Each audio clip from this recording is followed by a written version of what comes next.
Tutok.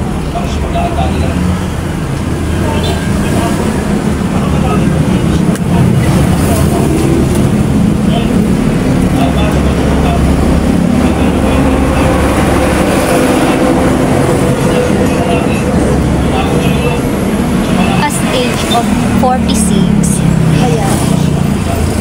Siyempre, hindi na natin maitago ang ating mga banit. Ibig sabihin, uban. So, sa English, gray hair. Sabihin na natin ano. Oh, kita mo ba? Diba? Oh, mahaba na siya guys. Para na siyang, pag ito yung mahaba, para na siyang ano ba yun? Eto guys, pag bumaba na ito guys, yung aking mga uban, magiging highlights na siya. So, tatanggalin na natin. Kasi yung color ng hair ko, nandito na siya. So, yan. Ito na siya. Ito na yung real hair ko. Malabas na. And then yung mga uban ko, yan, nagpapakita na.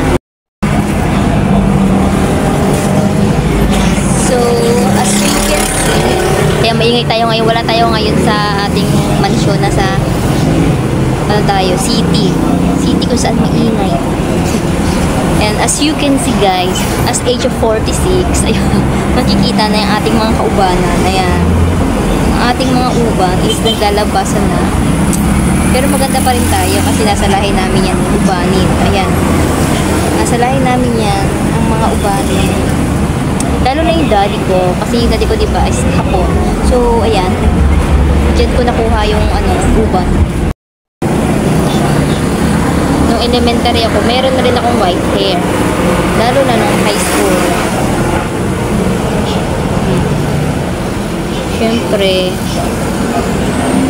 honor student kami lagi. Lalo na ako. Elementary, high school, ayan. Kasi malapit pa ako ng mga pageant noon. When I was elementary and high school. So, stress ako noon. Kaya, ayan. Magang tumubo yung mga ko. Lumabas yung mga uban ko.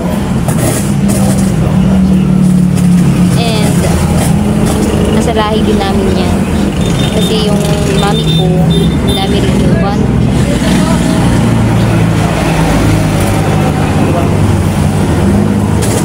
Aray ko. Matigas yung iba. Sarap.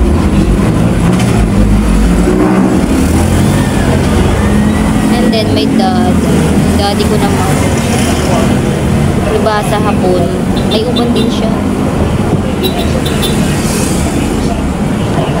Kaya sabi, lahi-lahi daw namin uban. Bata pa lang, may uban na.